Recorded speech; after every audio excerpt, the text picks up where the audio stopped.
Hello, जय Hind everyone. उम्मीद करता हूं आप सभी लोग ठीक होंगे। हम लोग जो है आज टॉपिक वेक्टर को डिस्कस करेंगे, कंप्लीट विद कॉन्सेप्ट को डिस्कस करेंगे। वेक्टर को हम 4 से 5 दिन में जो है फिनिश करेंगे।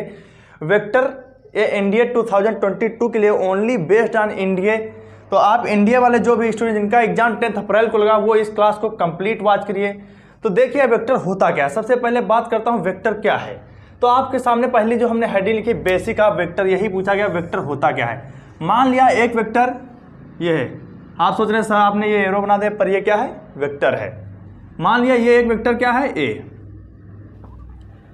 यही वेक्टर होता है।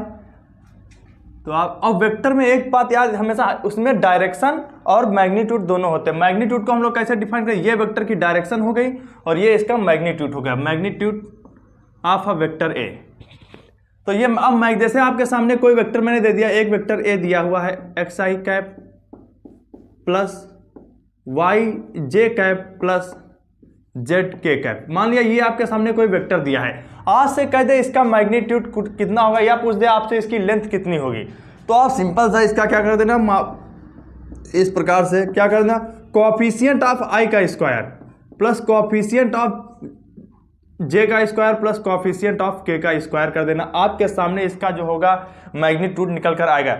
वेक्टर वो होता है जिसमें मैग्नीट्यूड एंड डायरेक्शन दोनों हो, इसे हम लोग क्या कहते हैं, वेक्टर कहते हैं, मतलब कि सदिश।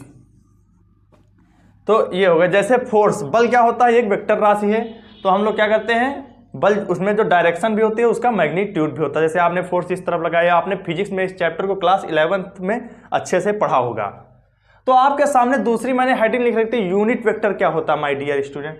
जो यूनिट वेक्टर की मैं अगर बात करूं तो यूनिट वेक्टर हम लोग कैसे निकालते हैं। जैसे मान लिया ये कोई एक वेक्टर दिया है ए, क्या दिया हुआ है, एक ये वेक्टर ए दिया हुआ है, इसमें 1 यूनिट लेंथ वाला। मान लिया यूनिट वेक्टर क्या होता है, ये देखिए इतना हम लोगों ने ले लिया, इससे क्या कहते हैं, आई कैप, यही यूनिट। मान लिया इसकी लेंथ जो है 1 यूनिट लेंथ वाला वेक्टर यूनिट वेक्टर कहलाता है। मतलब जिसकी लेंथ 1 यूनिट है that is called unit vector, या हिंदी में इसे कहते हैं एकांक वेक्टर। ठीक, तो हम लोग यूनिट वेक्टर का जो फार्मूला होता है क्या होता है, A cap vector A upon magnitude of A. तो आप देखिए कि हम कोई वेक्टर ए होगा, अगर उसका हमें यूनिट वेक्टर फाइंड करना तो उसके मैग्नीट्यूड से उसमें हम लोग क्या कर देते हैं, डिवाइड कर देते हैं। कितना आज ये फार्मूला आप लोग लर्न कर लेना। इस पर बेस्ड इंडिया बहुत बार क्वेश्चन पूछा, सिर्फ इतना ही क्योंकि इंडिया कभी कभी क्या बहुत छोटे छोटे क्वेश्चन पूछ लेता है, और कभी कभी इसी टॉपिक में काफ़ी अच्छे लेवल्स के भी क्वेश्चन पूछता है। तो आप देखिए बेसिक से हम लोग बिल्कुल चलेंगे, बेसिक टू एडवांस हम लोग जो है इस क्लास को पूरा देखेंगे, एक भी कॉन्सेप्ट नहीं छोड़ेंगे। आप अगर इंडिया के थोड़ा ऊपर भी लेवल आ जाए ना कभी एग्जाम में, तो आप तब भी आप उसे करने में सक्षम होंगे। बेसिक टू एडवांस इस क्लास को जो हम बेसिक से बिल्कुल चलूंगा, और क्वेश्चंस भी कराऊंगा। आज भी होंगे क्वेश्चन, कल भी डेली क्वेश्चंस भी कराऊंगा। हर एक कॉन्सेप्ट पर एक क्वेश्चन मैं जरूर कराऊंगा। तो आपके सामने तीसरी हेडिंग है कोलिनियर और पैरेलल वेक्टर। तो पैरेलल, जैसे मान लिया आपके सामने ये वेक्टर क्या है, एक ए, एक ये ए वेक्टर है, और दूसरा ये वेक्टर क्या है, बी। ये दोनों क्या है, आपस में पैरेलल है, कोलिनियर है। इस वेक्टर को हम लोग तो इसे हम लोग कैसे लिखते हैं, वेक्टर ए, इसको हम लोग इस प्रकार से लिखते हैं, vector B is equal to lambda A vector. इस प्रकार से हम लोग इसको लिखते हैं। ये होती है कोलिनियर की कंडीशन, कि जब वेक्टर कोलिनियर हो। अब जैसे आप सोच रहे हैं क्या दोनों एक ही डायरेक्शन में हमेशा कोलिनियर हो गए, नहीं। तो आप अगर जैसे एक वेक्टर ए ये है और बी ये वाला वेक्टर हो, अपोजिट डायरेक्शन में, लैम्डा की वैल्यू पॉजिटिव निगेटिव कुछ भी हो सकती है। ये जो लैम्डा दिया हुआ है इसकी जो वैल्यू है पॉजिटिव भी हो सकती है, निगेटिव भी हो सकती है। तो आप यहां पर देखिए ये वेक्टर मान लिया बी है और ये ए, इस प्रकार से भी ये दोनों वेक्टर क्या है, आपस में पैरेलल है। अच्छा, कोई भी वेक्टर मतलब स्वयं के जो है पैरेलल होता है, कोई भी चीज हो, कोई ये लाइन है ये अपने पैरेलल है, अपने आप में ही पैरेलल है। तो आप देखिए कोलिनियर और आप पैरेलल वेक्टर को हमने सीख लिया, B is equal to lambda. अच्छा, दो वेक्टर पैरेलल होने की मेन कंडीशन क्या होती है। जैसे मैंने आपके सामने एक वेक्टर ले लिया ए, एग्जाम्पल से देखिए, ये हो गया a1i प्लस b1 जे कैप प्लस c1 के कैप। इस प्रकार से एक मैंने ये वेक्टर ले लिया, और एक वेक्टर हम लोगों ने b ले लिया। इसमें आपसे मैंने क्या कह दिया, a2i कैप प्लस b2 जे कैप प्लस c2 के कैप। इस प्रकार से हम लोगों ने ये दो वेक्टर ले लिया। आपसे पूछ देगा कि ये वेक्टर दोनों क्या है, पैरेलल है, तो कभी पूछ देगा यहाँ पर b2 की वैल्यू बताओ या a2 की, इस प्रकार से आपसे वैल्यू फाइंड करवा सकता है। तो आप देखिए इसको हम लोग, इसकी जो कंडीशन होती है सीधा याद रखना आप लोग, क्या a1 अपान a2, ये पैरेलल कब होगा, आप बोल देंगे तो ये पैरेलल है, तो पैरेलल होने की जो इसकी कंडीशन होगी a1 upon a2 b1 upon b2 is equal to c1 upon c2। ये जो कंडीशन होती है पैरेलल होने की होती है। अगर दो वेक्टर जो है पैरेलल है तो ये कंडीशन लग जाएगी। ठीक, अब हम लोग देखते हैं vector between 2 points and free vector. इस वेक्टर को देखिए, अब हम लोग जो है अपने अगले कॉन्सेप्ट पर बात करेंगे। अगला कॉन्सेप्ट हमारा क्या कह रहा है, देखिए कह रहा वेक्टर बिटवीन 2 पॉइंट्स या फ्री वेक्टर। जैसे मान लिया आपके सामने एक वेक्टर ये क्या दिया हुआ है, बी वेक्टर, ये देखिए ये कौन सा वेक्टर दिया हुआ है, बी वेक्टर दिया हुआ है, और एक वेक्टर हमारे पास ये जो दिया हुआ है ए वेक्टर दिया हुआ है, क्या दिया हुआ है, ए वेक्टर। अब आपसे क्या पूछेगा, ये मान लिया बी वेक्टर है, ये ए वेक्टर है, मान लिया इसको हम लोग अच्छे से लिखते हैं, देखो लाइन, ताकि आपको ज़्यादा समझ में आए, ऐसे आप कन्फ्यूज। ये मान लिया ये कौन सा वेक्टर है, बी वेक्टर है। मैंने जगह बचाने के लिए इसको लाइन को ऐसे कर दिया, नहीं तो हमारी जगह जो है कम पड़ जाती, क्योंकि हम इसको रफ करना नहीं चाहते। तो वेक्टर ए और वेक्टर बी दिया, आपसे पूछ क्या रहा, वेक्टर बिटवीन 2 पॉइंट। हमें अब जैसे मान लिया ये पॉइंट हमारा ओ है, ये हमारा ए पॉइंट है और ये हमारा बी पॉइंट है। ठीक, तो अगर आपसे पूछ ले ये वाला वेक्टर इस तरफ से, इसकी जो डायरेक्शन है ए से बी की ओर हो, तो आप इस वेक्टर को कैसे फाइंड करेंगे। तो आप इस वेक्टर को जो कैसे फाइंड करेंगे बताइए। तो इस वेक्टर को जो फाइंड करेंगे, ये वेक्टर क्या आ जाएगा, ए बी। क्या ये वाला जो वेक्टर होगा क्या होगा, ए बी। तो A B is equal to क्या करेंगे, ओ बी माइनस ओ ए। क्या कर देंगे, ओ बी माइनस ओ ए वेक्टर। तो ए बी हम लोग कैसे फाइंड करेंगे, एक बी कितना हुआ था, B minus A. A B जो है ये वाला जो वेक्टर कितना निकल कर आ गया, बी माइनस ए निकल कर आ जाएगा, ओ बी माइनस ओ ए करके। ये इसके जो पोजीशन वेक्टर दिए हुए थे। तो आप दूसरा देखिए, अगर आपसे कभी भी ये वाला जो वेक्टर है इस तरफ बना हो ऐसे, अगर ये वाला वेक्टर ऐसे हो, अब आप कैसे फाइंड करेंगे। अब आपसे देखो जिसकी डायरेक्शन जिस तरफ होगी तो उसी प्रकार से हमें फाइंड क्या करना है इस बार, बी ए। बी ए कैसे फाइंड होगा, ओ ए माइनस ओ बी कर दो। क्या कर दो, ओ ए माइनस ओ बी। तो ओ ए कितना था, ए माइनस बी। जब बी ए फाइंड, मान लिया आप इसको सिंपल से समझिए, ट्रिक के हिसाब से याद करने के लिए देखो इस प्रकार से, वेक्टर ए माइनस बी, थोड़ा बड़ा बड़ा लिख दें। तो आप देखिए अगर बी ए पूछा तो हम लोगों ने क्या किया, ए वाले से बी को घटाया। अगर ए बी पूछा तो बी वाले से ए को, मतलब फाइनल माइनस इनिशियल कर देते हैं। क्या कर देते हैं, फाइनल माइनस इनिशियल, ये वाला फार्मूला लगा देते हैं, फाइनल माइनस इनिशियल। आपके सामने दूसरी जो हेडिंग देख के क्या कह रहा है, पूछा पोजीशन ऑफ अ, इस पर क्वेश्चन मैं कराऊंगा, इस पर क्वेश्चन पूछे जाते हैं। आपके सामने जो हेडिंग दे रखी क्या कह रहा है, पोजीशन ऑफ अ वेक्टर। तो मान लिया कोई ये वेक्टर आपके सामने दिया है, ठीक, ये इसका क्या है, ओरिजिन है, ये क्या है, ओरिजिन है, और पोजीशन ऑफ अ वेक्टर हमें फाइंड करना है। मान लिया ये क्या है, पी है, तो इसका जो पोजीशन ऑफ अ वेक्टर क्या होगा, ओ पी। यही होता है पोजीशन ऑफ अ वेक्टर। ठीक, अगला क्वेश्चन जो हेडिंग है, एंगल बिटवीन 2 वेक्टर्स। हम दो वेक्टर्स के बीच में एंगल कैसे फाइंड करते हैं। मान लिया आपका एक वेक्टर ये दिया है बी, ध्यान से देखिएगा, और ये एक दूसरा वेक्टर आपका दे रखा है ए।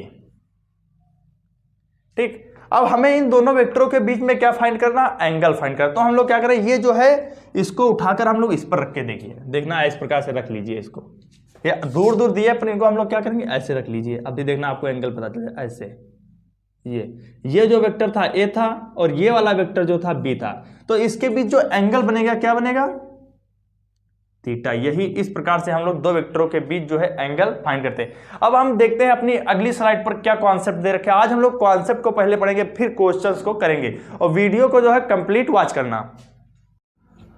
अब देखिए हमारे सामने जो हेडिंग, अगली हेडिंग है, क्या कह रहा है, लॉ ऑफ एडिशन हम लोग कैसे फाइंड करें, योग का नियम, हिंदी में से कहते हैं योग का नियम। तो आपके सामने जो पहली हेडिंग दे रखी है क्या कह रही है, ट्रायंगल लॉ ऑफ एडिशन, मतलब कि त्रिभुज में जो हम होता है कैसे उसे जोड़ते हैं। मान लिया आपके सामने एक ये क्या है, एक वेक्टर ये ए है, ये मान लिया एक वेक्टर बी है। देखो ट्रायंगल में हमेशा जोड़ने के लिए आपको ये बात ध्यान रखनी होगी, एक वेक्टर का ये कौन सा पॉइंट है, इनिशियल पॉइंट, और ये कौन सा पॉइंट होता है, फाइनल पॉइंट किसी वेक्टर का। तो जो वेक्टर दूसरा वेक्टर आपके सामने होगा ये वाला, इसका हेड, ये मान लिया आपके सामने क्या है, ए वेक्टर है, इस वाले वेक्टर का हेड इसकी टेल से मिलता हो तभी आप लोग ये वाला रूल लगाएंगे, ट्रायंगल लॉ ऑफ एडिशन। तो आप लोग इसको कैसे ऐड करेंगे, इसको इतना छोटा करते हैं, ठीक। तो आप लोग इसको, अब ये वाला जो वेक्टर बनेगा आपका, ये वाला वेक्टर, ये क्या होगा वेक्टर, तो ये वेक्टर जो होगा ए वेक्टर ए प्लस बी, इन दोनों का क्या होगा, सम होगा दोनों वेक्टर का। पर ये बात आप जो एक वेक्टर जो है इसकी टेल से मिल रहा हो, ए वेक्टर का हेड बी वेक्टर की टेल से मिलता हो, इस प्रकार से, तभी हम लोग क्या लगाएंगे, triangle law of addition. Vector A plus vector B आ जाएगा। अब आपके सामने दूसरा देखा, पैरेललोग्राम लॉ ऑफ एडिशन, इसे समांतर चतुर्भुज के योग का नियम हिंदी में कहते हैं पैरेललोग्राम लॉ ऑफ एडिशन। इसको किस प्रकार से जोड़ते हैं, मान लिया आपके सामने ये कोई वेक्टर दिया है बी, इधर दिखाई दे रहा होगा, ये कोई वेक्टर बी है। अब हमें इसको क्या करना है, ऐड करना है एक दूसरा वेक्टर। देखना किस प्रकार से, इसमें हमें ये वाला वेक्टर जो है ऐड करना है, ये वाला। इस बार आप क्या करेंगे, दोनों वेक्टरों की जो टेल है आपस में जुड़ी होनी चाहिए, हेड अलग अलग होने चाहिए, दोनों वेक्टरों की जो टेल है आपस में जुड़ी हुई होनी चाहिए। इसको थोड़ा छोटा बना दे, ज़्यादा बड़ा बन गया है, नहीं तो फिर दिक्कत आ जाएगी। ये ठीक, इसको थोड़ा छोटा बनाना, ठीक। ये हमारे पास, ये मान लिया कोई पॉइंट 0 है, ठीक, वो पॉइंट है। अब आप लोग इसको कैसे ऐड करेंगे, ये वेक्टर ए था, ये वेक्टर जो दिया है ए वेक्टर दिया है, और ये वाला जो वेक्टर है बी वेक्टर, इसको हमें ऐड करना है। इसको ऐड करने के लिए आप क्या करेंगे, सिंपल सा इसको क्या करेंगे, थोड़ा डॉट डॉट डॉट डॉट करके आगे बढ़ाते जाइए, ऐसे ऐसे, इस प्रकार से इसको आगे बढ़ाते जाइए, इससे ऐसे और ऐसे ऐसे। अब ये कौन सा बन गया, समांतर चतुर्भुज। अब आपको पूछा गया इन दो वेक्टरों का हम लोग सम कैसे फाइंड करेंगे, तो ये इसका क्या होता है, ये इसका होता है डायगोनल, मतलब विकर्ण, और एक इसका विकर्ण जो होता है ये होता है, ठीक, इस प्रकार से। तो इसका जो डायगोनल है यही इसके सम को प्रेजेंट करेगा। ये वाला वेक्टर आपसे पूछ दे क्या होगा, तो ये मान लिया ये ए बी था, ये ए था, ये सी था, आपसे ओ सी यदि पूछ दे तो आप क्या कहेंगे, ये जो ओ सी वेक्टर होगा वेक्टर ए प्लस बी होगा। क्या जो ओ सी वेक्टर होगा वेक्टर ए प्लस बी होगा, ये इसका सम। इसी पर आधारित एक हमने क्वेश्चन ले रखा, क्या कह रहा, द वेक्टर, देखना बहुत अच्छा क्वेश्चन है, एनडीए में काफी बार इस टाइप का क्वेश्चन पूछा, एनडीए हो चाहे एयरफोर्स हो या नेवी में, पर एनडीए में ये क्वेश्चन पूछा हुआ, शायद अभी रिसेंटली ही पूछा हुआ क्वेश्चन है। क्या कह रहा, the two vector J cap plus K cap and 3i cap minus J cap plus 4k cap represented the two sides A B and A C. मतलब क्या कर रहा है, ये जो दो वेक्टर है एक टू साइड को प्रेजेंट कर रहे हैं, ए बी एंड ए सी को।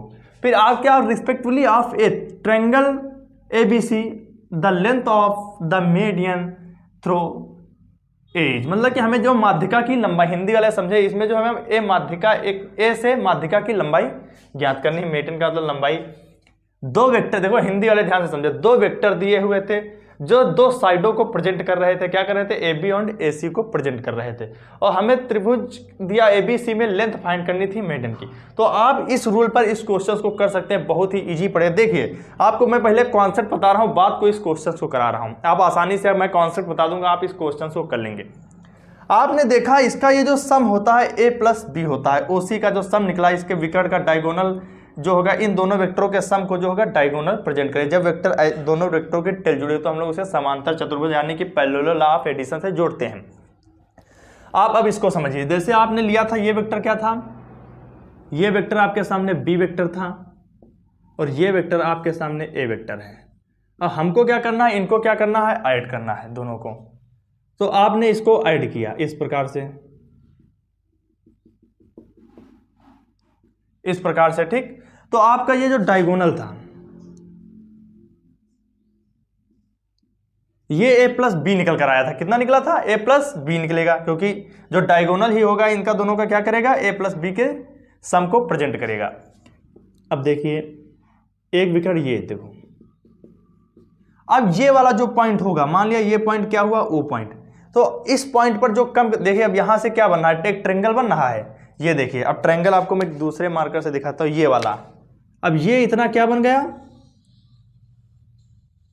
ये देखिए एक ट्रायंगल बनकर तैयार हो गया। अब देखिए ये वाला फॉर्म इसकी बन गई। तो आप इसका सम कितना था टोटल, ओसी, यहां से हम लोग क्या निकाले थे, ओसी ए प्लस बी। तो मान लिया ये ए पॉइंट है, तो आपसे किसकी जो मेडन पूछी ए बी सी, ये इस ट्रायंगल में हमको क्या बनानी है, इसकी लंबाई बतानी है ए से ओ के बीच की। तो इसकी जो इस ट्रायंगल की लंबाई होगी ए बी सी ट्रायंगल के ए प्लस बी बाई 2। ये यहां पर हम लोगों ने सम निकाला था इस पूरे डायगोनल का, यहां तक जो सम था क्या था, इसका पूरा जो सम निकाला था हम लोगों ने ए प्लस बी निकाल रहे थे इस मेथड से, पैरेललोग्राम लॉ ऑफ एडिशन से ए प्लस बी इसका आया था। आपसे यहां पर पूछी क्या जा रही है, मेडन। तो मेडन बेटा क्या होगी, त्रिभुज, वो भी त्रिभुज किस ट्रायंगल में पूछा, ए बी सी में मेडन पूछा, तो इसकी इस पॉइंट पर ये क्या होगा, ये टोटल ए प्लस बी था, तो ये इतना क्या हुआ, आधा हुआ, तो आधा कर देंगे, ए प्लस बी का आधा कर देंगे, तो इसकी ये क्या आ जाएगी, मीडियन निकल कर आ जाएगी। इस पर क्वेश्चन बहुत ज्यादा पूछा, बहुत ही अच्छा कॉन्सेप्ट है, इसमें कुछ भी करना, पर आप ऐसा सिंपल याद, कभी आपको दो वेक्टर दे ऐसे ट्रायंगल में पूछ ले इसकी मीडियन का, तो ए प्लस बी बाई 2, उसके डायगोनल का जो पैरेललोग्राम लॉ ऑफ एडिशन के डायगोनल का हाफ कर देना, आपका आंसर निकल कर आ जाएगा। आपका जो है आंसर निकल कर आ जाएगा पैरेललोग्राम ऑफ डायगोनल का, जब वो कर देंगे। तो आपके सामने जो क्वेश्चन दे रखा क्या, the two vector J cap plus K cap and 3i cap minus J cap plus 4k cap represented the two vector sides A B and A C respect value of a त्रिभुज A B C, the length of the median through A. आपको length find करें, तो आप simple सा formula यही लगा दीजिए, A plus B vector by 2, ये वाला फार्मूला लगा दें, लेंथ आ जाएगी। देखना लेंथ हमें फाइंड कर, मान देखो हमने आपको फिगर तो समझा ही दिया है, ए ओ मान ले फाइंड कर रहा है, यहां से क्या फाइंड करा, ए और ओ फाइंड करा। तो वेक्टर ए हमारे पास कितना दिया होता, जे कैप प्लस के कैप दिया हुआ था, ठीक। और वेक्टर जो था बी कितना दिया हुआ था, 3i cap minus J cap plus 4k cap, ये दिया हुआ था बाई 2। अब आप इसमें क्या करेंगे, इसको ऐड कर दिए, जे से जे कैप, जे से जे कट जाएगा, कितना बचेगा, 3i cap plus 5k cap by 2। अब आप इससे आपसे पूछी क्या गई थी, इस मेडन की लेंथ पूछी गई, तो आप लेंथ फाइंड करने के लिए क्या कर दें, इसका मैग्नीट्यूड निकाल दें, कितना आ जाएगा, 9 प्लस 25। आप इसको ऐड करके 2 से डिवाइड कर देना, आपका आंसर निकल कर आ जाएगा 34/√2, आपका आंसर निकल कर आ जाएगा। आपका यही आंसर होगा। अब आप इसको नोट कर लीजिए, इस कॉन्सेप्ट पर आप बहुत ज़्यादा मैंने फोकस कर दिया, इसको आप लोग अच्छे से समझ लेना, क्योंकि ये पूछा जाता है आपसे, इसमें मीडियन की लेंथ पूछ रहा था, ए से जो मीडियन होगी ट्रायंगल की, ए बी सी ट्रायंगल की, तो आपसे ये क्वेश्चन बहुत ज़्यादा पूछा जाता, तो आप लोग इसको अच्छे से सीख लेना, ए प्लस बी बाई 2। आप सिंपल सा है, इसको याद करना। अगर आपसे ए से मीडियन की लंबाई पूछी गई तो आप इसको अच्छे से लर्न करिए। अब आप 12th में यदि पढ़ रहे हैं, 12th से ही इंडिया की प्रिपरेशन कर रहे हैं, तब भी आप इस क्लास को अच्छे से पढ़ें, क्योंकि आपने अगर इस क्लास को पढ़ लिया तो आपका 12th के बोर्ड एग्जाम में इससे बाहर क्वेश्चन नहीं आएगा, क्योंकि आपको कॉन्सेप्ट जो होंगे बहुत अच्छे होंगे, तो वहाँ पर प्रूव करने के लिए भी कुछ देगा, तब भी आप प्रूव कर लेंगे।